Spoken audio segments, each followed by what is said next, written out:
पण तुम्ही जर माझ्या अंगावर जर अशा माता मावल्या घालताना आणि माझं जर नाव बदनाम करायचा प्रयत्न करताना तर तुम्हाला आहे का गप्पा हानीत नाही, तुम्हाला मी भोंगळ करू करू मारीन. मी बी मग अमोल खुनी. आणि मी जर एकदा रिशीला पेटलो ना तुमच्या ह्या चोट्या टीमला ह्या टेंडर योद्धे हे आहे का असले असे खिशात घेऊन फिरतो मी. आता ही डिपेंडर कशी माहिती का, ह्याने एखाद्या मंत्र्याकडून आहे का टेंडर घेतलं असेल आणि स्वतः तर काम करता येत नाहीत, मग दिलं असेल त्या डिपेंडरवाल्याला आणि मग त्याने टक्केवारीमधून ह्याला डिपेंडर दिली असेल. ह्याला माझं एवढंच सांगणं आहे, छत्रपती घराण्याला आणि आंबेडकर साहेबांच्या घराण्याला तू जर विरोध केलास ना तुला 8 दिवस बी लागणार नाही संपायला. हे माझं तुला ओपन चॅलेंज आहे. ह्या 2 घराण्याच्या विरोधात बोलू नको. तू तिकडं नेत्याला घोडे लाव, मंत्र्याला लाव, आमदाराला लाव, खासदाराला लाव, पण ह्या जर 2 घराण्याच्या विरोधात जर बोलशील पोर आहे हो हा म्हणू का, अरे तिथं पोरं नाहीत ना, पटक्यावाले म्हातारे माणसं वयस्कर माणसं आणि त्यांना पोरं म्हणतो तू.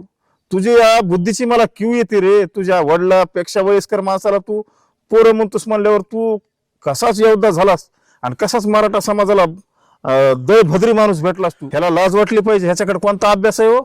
आणि हो काय असं न्याय देणार आहे गोरगरिबाच्या लेकराला सांगतो तुम्ही जेसीबी लावा, फुलं हार ह्याचं सत्कार हे. अरे तुला उपोषण करायचंय, तुला मोर्चे काढायचे, प्रत्येक जिल्ह्यात जायचे, तू डायरेक्ट सांग ना तुम्ही हे मोकार खर्च करू नका. पुन्हा त्या किरेंनी हार एवढाले हे फालतू खर्च. अरे तो खर्च करू सर गोरगरिबाच्या लेकराला शिक्षणाला पैसे लावा ना. मग ते तुम्ही पाठवलेले तर नाहीत ते लोक तिथे जाऊन? काही मी बी पाठवलेले आहेत ना, मला बी साऱ्या खबरा येतात ना. ह्याच्या संग ताप्यात फिरणारे आणि गाडीत बसणारे सुद्धा मला साऱ्या खबरा देतात. हे फक्त पैशासाठी करतात. ह्यांना जरांगे पैसे पुरी तू. आणि हे ज्ञानदेव काशीतने एका आमदाराकडून विधानसभेला 20 लाख रुपये आणलेले या चोट्ट्याने.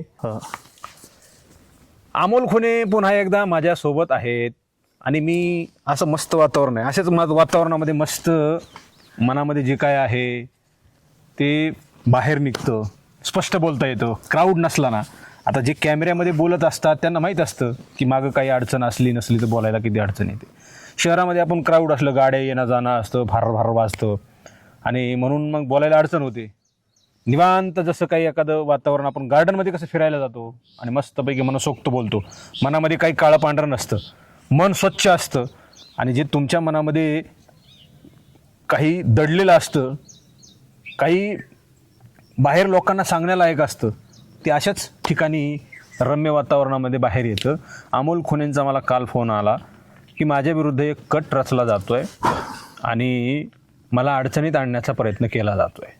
आता अमोल खुनेंना जेलमध्ये टाकण्यापेक्षा वेगळं काय अडचणीत आणण्याचा प्रयत्न केला जातो आहे हे त्यांच्या तोंडून ऐकून घेऊयात. काय अडचणीत आणायचं होतं तुम्हाला आणि तुम्ही मला सांगितलं ते नेमका काय प्लॅन होता?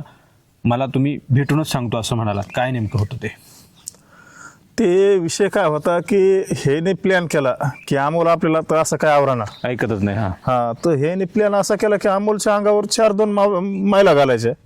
अच्छा. पण महिला माझ्या अंगावर घालते ना, मी त्या माता मावल्याचा आदर करीन. मी त्याला साडी चोळी देऊन त्यांचा आहे का आई बहिणीच्या रूपात त्यांच्याकडं मी त्यांचं हे करीन आणि त्यांना साडी चोळी देऊन त्यांचं म्हणजे त्यांना वाटं लावीन मी. पण तुम्ही जर माझ्या अंगावर जर अशा माता मावल्या घालताना आणि माझं जर नाव बदनाम करायचा प्रयत्न करताना तर तुम्हाला आहे का गप्पा हानीत नाही, तुम्हाला मी भोंगळ करू करू मारीन. मी बी मग अमोल खुनी. आणि मी जर एकदा रिशीला पेटलो ना तुमच्या ह्या चोट्ट्या टीमला ह्या टेंडर योद्धे हे आहे का असले असे खिशात घेऊन फिरतोय मी, कोलितोय मी तुम्हाला. हे कोण करणार होतं आणि कोण तुम्हाला कोण सांगितलंय? म्हणजे काही सांगण्याला आहे का? काही पुरावे वगैरे आहेत का? असं काही? मनोज जरांगेला माझं एवढंच सांगणं, तू जेवढे कटर रचितोस ना, तू गंग्या काळकुट्या तुझ्या जवळचेच मला साऱ्या माहिती देते. मग ते विचार कर कोण देत असते काय होते ना. आणि एक दुसरी गोष्ट, ह्याने एका गावातल्या पोराला पैसे दिले माझ्या विरोधात, माझ्या संग भांडणं करायचे. त्याने माझ्या संग भांडणं करायचे, मग मी त्याला हाणमार करायची. मग बरोबर मायावर 2-3 अशा खोट्या गुन्हे करायचे ह्याने मायावर. NPD कायद्या अंतर्गत मग मला 1 वर्षासाठी 2 वर्षासाठी NPD टाकून मला जेलमध्ये घालायचा ह्यांचा प्रयत्न आहे. आणि थोड्या दिवसात ते प्रयत्न ह्यांचा आहे का मी हाणून पाडणार आहे. कारण माझ्या अंगावर ह्याने घातलेले तर, पण एवढं सोपं नाही. मी बिलय पुढलाय. तुम्ही जेवढे कटर रचितात का त्याच्यापेक्षा 10 पटीत मी पुढलाय. तुम्ही जेवढे कटर रचिलेत का तेवढे कटर मायापाशी सारे मी उधळून लावलेत तिकडं. नाही, आता उद्या पुन्हा एकदा मनोज जरांगे आंदोलनाला बसतायत 29ला आणि आज काहीतरी महाराष्ट्रातली राज्यव्यापी त्यांनी बैठक बोलवली होती. किती लोक होते काय तुम्ही पाहिले? मी पाहिले तर, आणि माझा बी तिथं भरपूर कोणत्या काय सर गाव माझ्या ह्याच्यामध्ये तिथं मोजून 35 लोक होते, ह्याचे टेंडर घेणारे 7-8 जण, आणि 30-35 जण असे होते, समजा 35-40 लोक होते. पण ते नवीन आलेले होते, त्यांना काय माहित नव्हतं. पण तेच जाता जाता मला भेटले, मी चहा पाणी हे केली, ते म्हणले आम्ही इथून पुढे इथं येणार बी नाहीत, काय नाहीत. हे काय बोलतो आणि हे काय सांगतो हे आम्हाला काही कळणारच. गोल गोल घुमितो हे माणूस, आणि ह्याच्यापासून आहे का समाजाला न्याय कधीच भेटू शकत नाही. आमची चर्चा बी झाली ती. नाही, मनोज जरांगे असं म्हणतात 58 लाख नोंदी सापडल्या आणि कोट्यवधी लोक आरक्षणात गेलेत. तुम्हाला कधी आकडा त्यांनी सांगितलाय, काय माहिती आहे तुम्हाला?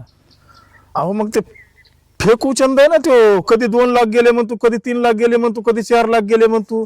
58 लाख नोंदीतून सारा मराठा समाज 6 कोटी. मग ऑलरेडी आहे का 58 लाख नोंदीमध्ये पंजाबराव देशमुखांची पुण्य नाही. काही खानदेशातले गेलेले आहेत, काही विदर्भातला तर साराच मराठा समाज आरक्षणातच आहे. काही कोकणामधले गेलेले आहेत, काही पश्चिम महाराष्ट्रातले गेलेले आहेत. का 49,000 ज्या नोंदी निघल्यात आज महाराष्ट्रातल्या, पश्चिम महाराष्ट्रातल्या काही आणि मराठवाड्यातल्या काही, ती शिंदे साहेबाची पुण्य आहे. ह्याचं काहीच नाही. ह्याने हैदराबाद गॅजेट आणलं, ह्याच्या हैदराबाद गॅजेटमध्ये एक बी नोंद निघलेली नाही. ह्याने 2 वेळेस मुंबईला समाज नेला, आणि तिथं काय डायला खाल्लं, राजा हो हा म्हणू का रे, काय पाहिजे आणि तुम्हाला पोर आहे हो हा म्हणू का. अरे तिथं पोरं नाहीत ना, पटक्यावाले म्हातारे माणसं, वयस्कर माणसं, आणि त्यांना पोरं म्हणतो तू.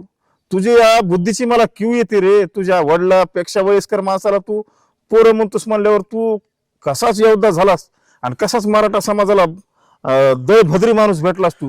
मागच्या 3 वर्षामध्ये जे काही आंदोलनाच्या संदर्भातले गुन्हे दाखल झालेले आहेत, काही गंभीर गुन्हे आहेत, ते अद्यापही मागे झालेले नाहीत. आता पुन्हा एकदा 29ला सगळ्या महाराष्ट्रानं आंदोलनासाठी अंतर्वालीत यायचं असं आवाहन करण्यात येतं. तरुणांनी पुन्हा एकदा केसेसमध्ये पडून अडचणीत यायचं का, काय आव्हान आहे महाराष्ट्रातल्या तरुणांना? माझ्या तमाम तरुण पिढीला सांगणं एवढंच की बाबा हो, ह्याच्या नादी लागू नका. 4-5 हजार मुलावर गुन्हे पडले, गंभीर स्वरूपाचे. 3-3, 4-4 महिने त्यांनी जेल काढलं. त्यांच्या आईबापांनी सोडलं त्यांना. कोणचा नेता नाही आला, कोणचा कार्यकर्ता नाही आला, काय नाही. काही वकील बांधवांचे त्याच्यात मी आवर्जून नाव घेईन, संतोष देशमुखांचं, संतोष घोलप वकील साहेब, त्यांनी भरपूर मुलांच्या जामीन केल्या. पण जर तुम्ही गुन्हेच करीत राहिलात तर तुम्हाला कुणी सोडणार नाही. आणि इथून पुढे बी आहे का असेच ह्याला डबल समाज गोळा करून असे दंगे घडवून, गुन्हे घडवून ह्याला आहे का महाराष्ट्र दूषित करून टाकायचा. त्याच्यामुळे येणाऱ्या पिढीने आहे का ह्याच्या नादी लागू नये. कारण हा खूप विचित्र प्राणी. ह्याच्या मेवण्यावर कोणती केस नाही, ह्याच्या मुलावर नाही, ह्याच्यावर नाही. समाजाच्या मुलाला भडकवायचं आणि गुन्हेगारीकडे वळवायचं, हेच ह्याचा हेतू. ह्याचा अभ्यास नाही, काय नाही. हे 4थी नापास मनोज जरांगे. नाही, आंदोलनामध्ये एकीकडे मनोज जरांगे असं सांगतात, आंदोलनामध्ये माझा गोरगरीब मराठा समाज आहे आणि त्या समाजाकडून JCB लावून फुलं बिगळ उधळायचे कोण करायला सांगते, कोण, हे किती योग्य आहे? आणि अगोदरच दुष्काळात आणि गरिबीमध्ये होरपळणारा समाज, त्यांना कोण करायला होते फुलं बिलं उधळायला लावणं, काय हे सगळं? अहो ह्याला लाज वाटली पाहिजे ना. हे का महाराजाच्या वरलं स्वतःला समजा लागला, दोन्ही बी गाद्याला छत्रपतीचं नाव ठेवा लागला. डॉक्टर बाबासाहेब आंबेडकरांच्या बी वंशजाला हे नाव ठेवतो, तिथं बी ट्रोल करायला लावतो. ह्याचीच पेड टीम कमेंट करा त्यांच्या विरोधात. ह्याला लाज वाटली पाहिजे. ह्याच्याकडे कोणता अभ्यास आहे हो? आणि हो काय असं न्याय देणार आहे गोरगरिबाच्या लेकराला? सांगतो तुम्ही JCB लावा, फुलं हार, ह्याचं सत्कार हे. अरे तुला उपोषण करायचंय, तुला मोर्चे काढायचे, प्रत्येक जिल्ह्यात जायचे, तू डायरेक्ट सांग ना तुम्ही हे मोकार खर्च करू नका. पुन्हा त्या क्रेननी हार एवढाले, हे फालतू खर्च. अरे तो खर्च करू सर, गोरगरिबाच्या लेकराला शिक्षणाला पैसे लावा ना. तूच डायरेक्ट असं काहीतरी सांग ना समाजाला की बाबा हो हे असं मोकार खर्च करू नका, कुठेतरी गोरगरिबाच्या लेकराला शिक्षणाला हे पैसे लावा. म्हणजे ह्याला फक्त स्वतःच्या टिरी बडून घ्यायच्यात, ह्याला समाजाचं काहीही देणं घेणं नाही.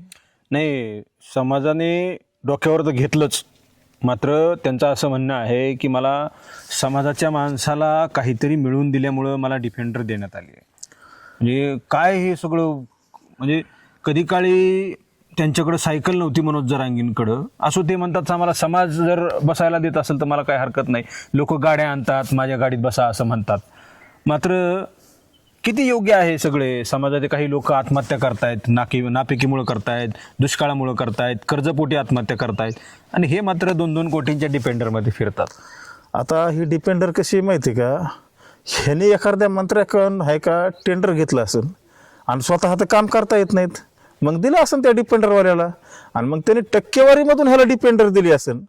डिपेंडर अशी कोण कोणाला देत नाही. इथून मागं तुम्ही सांगा, एवढे समाजातल्या चळवळीतले होऊन गेले, स्वर्गीय विनायकराव मेटे होऊन गेले, अण्णासाहेब जावळे होऊन गेले, अण्णासाहेब जावळे पाटील होऊन गेले, अण्णासाहेब पाटील होऊन गेले, वडजे पाटील होऊन गेले, कितीतरी चळवळीतून होऊन गेले मराठा समाजात, त्यांना कमून कुणी काही दिलं नाही.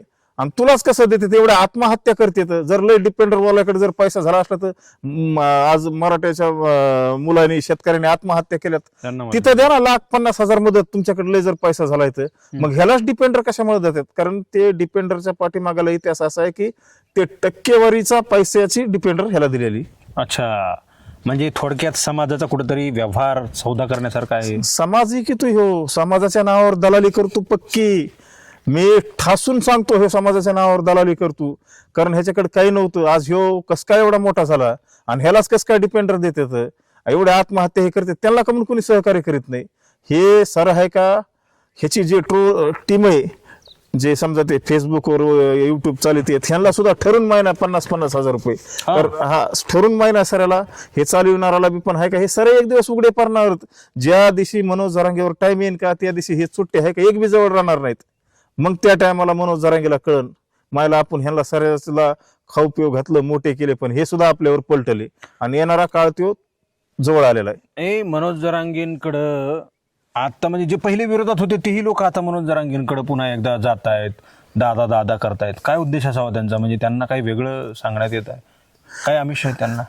आम्हीच काय नाही, ह्याचा गेम घेतात ते, ह्याच्याकडे जातात, ह्याची सारी माहिती काढतात, ह्याचा अभ्यास किती, ह्यो किती दिवस चालणार आहे काय, हे सर त्यांना माहिती. पण ह्याला कळा ना ह्याचा गेम कसा घ्यायला लागले, ह्याच्याजवळ कसे चालले, तर काय व्हायला लागले, हे येणाऱ्या थोड्या दिवसात ते सुद्धा उघडं पडणार आहे सर. म्हणजे जाणारी माहिती घ्यायला जातात तिथं, माहिती घ्यायला 100% सांगतात ती माहिती. हा, मला साऱ्या माहिती येतात तिथल्या, जेवढे जातात ना तेवढे. काही डबल ढोलकी बी असते. मग आता आपण कुणाचं नाव घेऊन कुणाला मोठं करायचं नाही. डबल ढोलकी ही डबल ढोलकीच असते. मग ते तुम्ही पाठवलेले तर नाहीत ते लोक तिथे जाऊन? काही मी बी पाठवलेले आहेत ना, मला बी साऱ्या खबरा येतात ना. ह्याच्या सगळं ताप्यात फिरणारे आणि गाडीत बसणारे सुद्धा मला साऱ्या खबरा देतात. ज्ञानदेव काशीत काय ते डिपेंडर पुशितोय, काय ते दात काढतोय. आणि हे ज्ञानदेव काशीत एका आमदाराकडून विधानसभेला 20 लाख रुपये आणलेले या चोट्ट्याने. आता काय डिपेंडरच पुशितो, रिलस काय टाकतो, दादा संडासलाच बसले, दादा बरसच करतेत, दादा कमरावरच हात देतात, दादाला 4-4 जण उचलायलाच काय, हे असे म्हणजे ह्यो ज्ञानदेव काशीत आहे का गुणगान गातो. कारण सध्या तिथून बंबुरा भेटतो ना खायला, त्याच्यामुळे हे चाललेलं ह्यांचे नाटक ते. म्हणजे हे सगळं असं चाललेलं आहे. समाजाला एकीकडे सांगायचं आहे आम्ही तुमच्या आरक्षणासाठी रात्रंदिवस राबतोय, लढतोय, आणि ही अशा पद्धतीने माणसं जमा करायची. हे कोणी सांगितलं होतं? आणि एखादा माणूस माझ्यासारखा लाईव्हवाला गेला आणि तो मनोज जरांगेंचं लाईव्ह करत असतो नेहमी, एखादा नेता कसा काय देऊ शकतो मला 20 लाख रुपये? हे काय वाटत नाही जरा, सहज वाटत नाही जरा? हेच सांगतो ना त्यांना, माझ्या जवळच्याला पैसे द्या, हेच सांगतो. ठरवून असतंय सर. अहो, एक काळ असा होता ह्या काशीद्याचा, ह्यांचा काय होतो, सायकलवर पेपर वाटत होता बीडमध्ये. ह्याच्याकडे कस काय 20-25 लाखाची गाडी, बीडमध्ये बंगला, कुठून? हे ज्ञानदेव काशीदास नाही असले 100 एकत ह्याचे हे लाभार्थी टोळी मधले, ह्यांना टेंडर, ह्यांचंच काय, ह्यांचं म्हणजे हे परिवर्तन कसं काय घडलं? आम्ही गेले 15 वर्ष झालं चळवळीत हे मराठा आरक्षणच्या, 15 ते 17 वर्ष झालं, 2-2, 3-3 वर्ष जेल काढलं, आमच्यावर 5-5, 6-6 गंभीर गुन्हे आहेत समाजासाठी. आणि मग आम्हीच कस काय कुठं असे माग, म्हणजे आमच्यात कमी परिवर्तन नाही झालं? कारण आम्ही दलाली करीत नाहीत समाजाच्या नावावर. आणि समाज इकून कधीच आम्ही 1 रुपया बी आमच्या लेकरा बाळाला खाऊ घालणार नाहीत. जर खाल्ला तर येणारा काळ तो फेड येणारच त्याची. आणि हे एवढे हरामीत भडवे, ह्यांना काही घेणं देणं नाही. आंतरवालीत काय कार्यक्रम असला की एवढे गतुडे नेते खायलाच काय बसते. तर इथं आंतरवालीमध्ये लयच गोड लागतंय म्हणते जेवण, चपातीचा घास खाते, एवढे तोंड होते त्यांचे, काय सोंग ढोंग करते.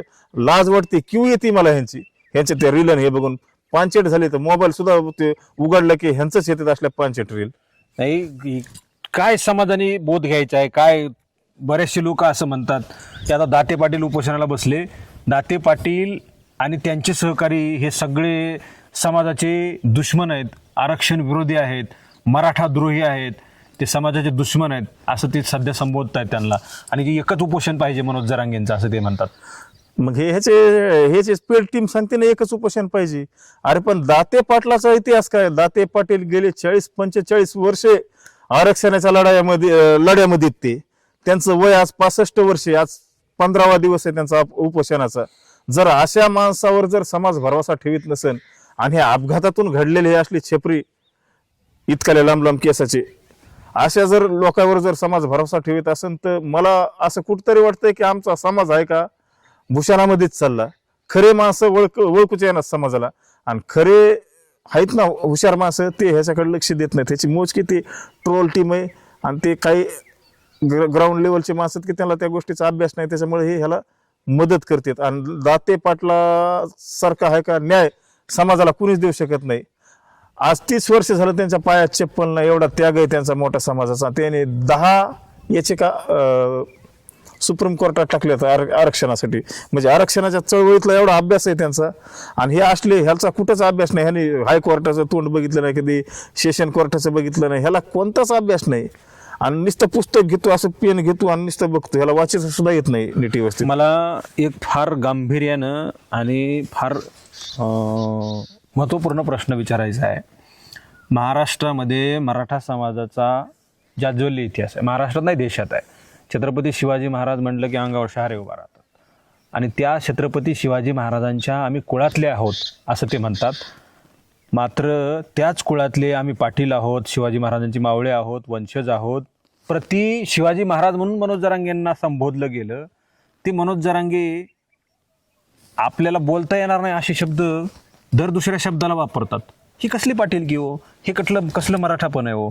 हे कुठल्या शिवाजी महाराजांचे हे मावळे तो? कशी काय शिवाजी महाराजांची मान उंचावते ह्यानी? हे कळत नाही मला 3 वर्षांपासून. अहो ह्याला छत्रपती शिवरायावर कसलाच अभ्यास नाही. ह्यो बोल बच्चर मारतो नुसता. आता तुम्ही बघा ना, कोणत्या पाठ आज एवढे मोठे आरक्षणाच्या चळवळीत होऊन गेले, त्यांच्या तोंडातून एक तरी शब्द कधी असा चुकीचा निघाला नाही, खालच्या पातळीचं कधी बोलले नाही. ह्यो पश्चिम महाराष्ट्रात गेला तर दोन्ही बी गाद्याला टार्गेट केलं की ह्याला वाटलं अख्खा पश्चिम महाराष्ट्र माझ्या पाठीमागे उभा राहील. पण तिथला मराठा समाज बी सुज्ञ आणि ओबीसी समाज बी सुज्ञ. ह्यो काय मला तिथे जाऊन की ह्या दोन्ही बी गाद्याने ह्या कोल्हापूरच्या बी आणि साताऱ्याच्या बी की ह्यांच्या घरातले गॅजेट काढावात. मग गॅजेट काय ह्यांच्या घरात का? म्हणजे ह्याला काय करायचं होतं की मराठा समाजाचा एक लीडर व्हायचं ह्याला मोठं. म्हणजे छत्रपती घराण्यापेक्षा सुद्धा स्वतःला मोठं समजा लागला. तिथला समाज त्या राजघराण्याच्या अंगावर घालायचा होता, पण ते तिथल्या लोकांच्या लक्षात आलं आणि ह्याने हाय का 20-25% डावरा केला आणि पळ काढली वापस. अच्छा, मग ह्या सगळ्या गोष्टी कुठेतरी शोभतात का तुम्हाला? मराठा समाज म्हणून, मराठा मावळा म्हणून, शिवरायांचे वंशज म्हणून. काही लोक मनोज जरांगेंना शिवाजी म्हणतात, प्रति शिवाजी. तेव्हा आत्ताचे शिवाजी थे आमच्यासाठी.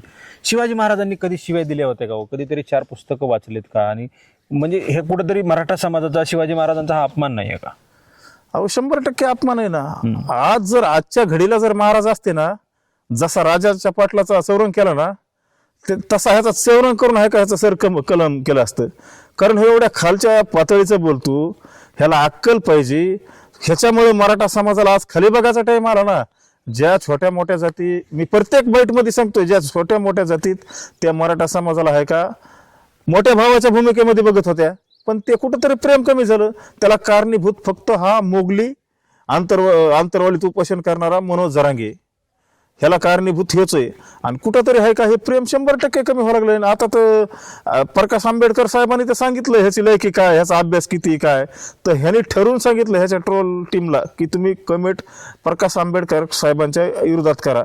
पण ह्याला माझं एवढंच सांगणं आहे, छत्रपती घराण्याला आणि आंबेडकर साहेबांच्या घराण्याला तू जर विरोध केलास ना, तुला 8 दिवस बी लागणार नाही संपायला. हे माझं तुला ओपन चॅलेंज आहे. ह्या 2 घराण्याच्या विरोधात बोलू नको. तू तिकडं नेत्याला घोडे लाव, मंत्र्याला लाव, आमदाराला लाव, खासदाराला लाव, पण ह्या जर 2 घराण्याच्या विरोधात जर बोलशील तर तुला आहे का मीच साडी चोळी आणि बांगड्या घेऊन अंतरवलीमध्ये येईन. हे मला खरं तर आपण जर महाराष्ट्राचा इतिहास वाचला, आता 4 पुस्तकं ज्यांनी वाचलीत ना, त्यांचंच रक्त उसळतं, त्यांचंच रक्त खवळतं की त्यांनी महाराष्ट्रासाठी आणि देशासाठी काय केलेलं आहे. शिवाजी महाराजांनी इथल्या मावळ्यांसाठी, इथल्या प्रजेसाठी, इथल्या शेतकऱ्यांसाठी, शेतमजुरांसाठी काय केलेलं आहे. शेतकऱ्यांच्या मिरचीच्या देठालाही हात लावू नका असं छत्रपती शिवाजी महाराजांचा सज्जड दम होता. इथे मात्र छत्रपती शिवाजी महाराज यांना म्हटलं जात आहे ते मनोज जरांगे एकही दिवस आणि एकही शब्द सोडत नाहीत खालच्या पातळीवर. म्हणजे आता इथं मला बोलता येत जर असतं ना तर स्पष्ट खटाखट शब्द मनोज जरांगे कुठल्या शब्दामध्ये बोलतायत हे सांगून टाकलं असतं. पण आम्हाला ते घाण शब्द बोलू वाटत नाहीत. आमचे ते संस्कार नाही आहेत. आमचे फुले शाहू आंबेडकरांचे विचारांचे संस्कार आहेत. आमच्यावर त्यांचा वारसा आहे आणि तो वारसा आम्ही पुढे घेऊन जात आहोत. त्यामुळे छत्रपती शिवाजी महाराजांचा वारसा काय आहे की मनोज जरांगेंनी महाराष्ट्राला सांगू नये. आणि महाराष्ट्रामध्ये कशा पद्धतीचं वातावरण सध्या झालं आहे हे संपूर्ण महाराष्ट्र पाहतोय. इथला बुद्धिजीवी वर्ग पाहतोय, इथला सुज्ञ मराठा समाज पाहतोय. आणि आत्ताच्या घडीला जसं मनोज जरांगेंच्या बाबतीमध्ये अमोल खुनेंनी सांगितलं की त्या ट्रोलर्स टीमला 50,000 रुपये महिना दिला जातो. कोण देतं हे महिना? मनोज जरांगे तर म्हणतात माझे फाटके खिसे आहेत, माझ्या खिशामध्ये रुपया नसतो. कोण देतं ह्या टीमला पैसे? कुठला मंत्री देतो? कुठला आमदार देतो? कुठला डिफेंडरवाला देतो? कुठला गुत्तेदार देतो? आणि तो देतो तर का देतो? त्याला नेमकं काय मिळतंय? त्याला सरकारकडून काही टेंडर मिळतंय का? मनोज जरांगेंकडून काही मिळतंय का? आता मनोज जरांगेंकडे ते नाही म्हणतायत. मग खरंच काहीतरी त्यांच्याकडं आहे का 3 वर्षांपासून काहीतरी कमवलेलं आणि त्याच्यामधून मनोज जरांगे ही यंत्रणा चालवत आहेत का? हा सगळ्यात मोठा प्रश्न आहे. आणि उपस्थित काय प्रश्न होत आहेत की 3 वर्षांपासून अमोल खुनेंनी विचारलं 3 वर्षांपासून तुम्ही आंदोलन करताय, तुमच्याकडं ऑथेंटिक आकडा आहे का की इतके इतके लाख, इतके इतके हजार, इतके इतके शेकडा हे कुणबी झालेत? आकडा आहे मनोज जरांगेंकडं. कशासाठी उपोषण करताय आणि काय कळतं तुम्हाला आरक्षणामधलं? आणि अमोलनी का फार ॲक्टिंग करून सांगितलं, उगाचच पेन घ्यायचं आणि उगाचच काहीतरी लिहायचं आणि मस्त मी फार हुशार आहे असं सांगायचं. ज्या अभ्यासकांची बैठक बोलवली त्या बैठकीमध्ये स्पष्ट सांगितलं मनोज जरांगेंनी आता सरसकट होऊ शकत नाही. कालचा रिपोर्ट तुम्ही माझा पाहिला असेल, त्या रिपोर्टमध्ये मी स्पष्ट सांगितलं मनोज जरांगेंनी सरसकट प्रश्न सोडला आणि सरसकट होऊच शकत नाही आणि हळूहळू आरक्षणामध्ये मी आता सगळा समाज घालतो असं मनोज जरांगेंचं म्हणणं आहे. हळूहळू सगळा समाज घालणं म्हणजे ते काय चिखलात गाडी घालणं आहे? काय हळूहळू समाज घालणं म्हणजे काय तुमच्या काय घरची पेंड आहे ती उली टाकून जनावराला खाऊ घालू? आरक्षण काय असं घ्यायचं आणि उली वाटायचं अशी गोष्ट आहे ती? हळूहळू समाज घालतो म्हणजे काय?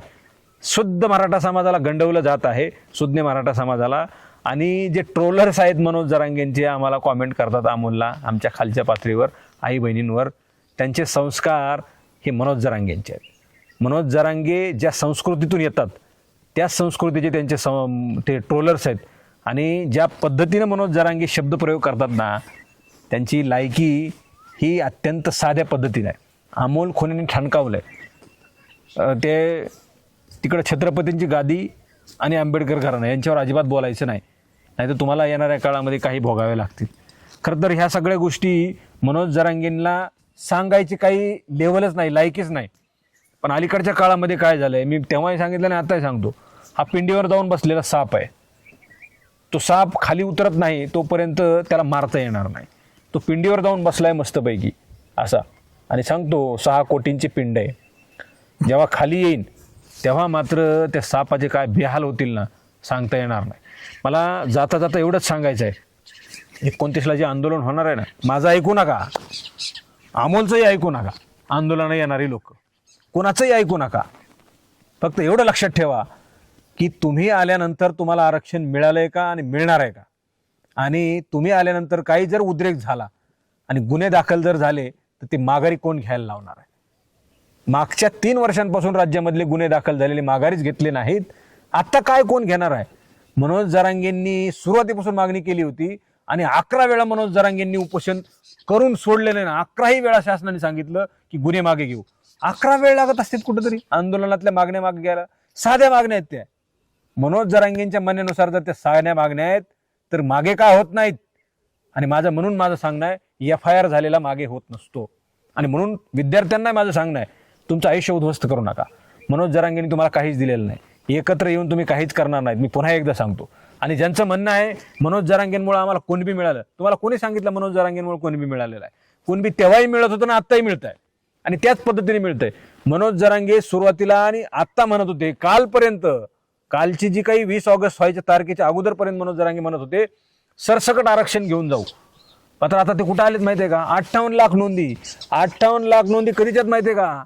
1967 पासूनच्या कालच्या 23 पर्यंतच्या आहेत. 23च्या आणि 26च्या नंतर 2023 ते 2026 नंतर काही हजार म्हणजे 40,000 प्रमाणपत्र मिळालेले आहेत, जे नगण्य आहेत. आणि याच्यावर स्वार होऊन मनोज जरांगेंनी फार संपत्ती कमवली आहे. समाजाचा सौदा केलाय अमोल खुनेंनी सांगितलं. समाजाचा सौदा करतो आणि पैसे कमवतो, हे फार लांछनास्पद आहे आणि कुठेतरी मराठा समाजाला छेद देणार आहे, त्यांचा अपमान करणे, अवमान करणार आहे. आणि म्हणून ह्यांची जी भाषा आहे ती भाषा मराठा समाजाची असू शकत नाही. अमोल खुनेंनी संभाजीनगरला सांगितलं की मनोज जरांगे पाटील नाहीत. तुमच्या गावामध्ये जा, मनोज जरांगेंच्या गावात जाऊन त्यांना विचारा की ते पाटील आहेत का. हा प्रश्न अमोल खुनेंनी विचारलाय आणि तो प्रश्न घेऊन आता तुम्ही सगळे मनोज जरांगेंकडे जा आणि त्यांना विचारा तुम्ही पाटील आहेत का. आणि जर ते नसतील तर पाटील लावायचं त्यांना अधिकार नाही, कोणीच त्यांना पाटील लावायचं म्हणायचं काही कारण नाही. मला एक फोन आला होता, मनोज जरांगेंना पाटील म्हणा. आम्ही फिरस्ती लोकांना अजिबात पाटील म्हणत नाहीत. रस्त्यावर फिरणारे असे संडासला पाणी नेणारे लोक भरपूर आहेत, त्यांना आम्ही का पाटील म्हणावं? आम्ही ज्यांना म्हणायचंय त्यांना सन्मानाला म्हणू. अमोल खुने पाटील म्हणू. आणि असे अनेक पाटील आहेत जे फार समाजासाठी लढणारे, झगडणारे आहेत आणि न्याय मिळवून देण्यासाठी रक्त सांडणारे, त्यांना आम्ही पाटील म्हणू. कुठल्याही फिरस्त्या लोकांना आम्ही पाटील म्हणणार नाही. एवढंच. खूप खूप धन्यवाद अमोल, वेळ दिल्याबद्दल खूप खूप आभार. धन्यवाद.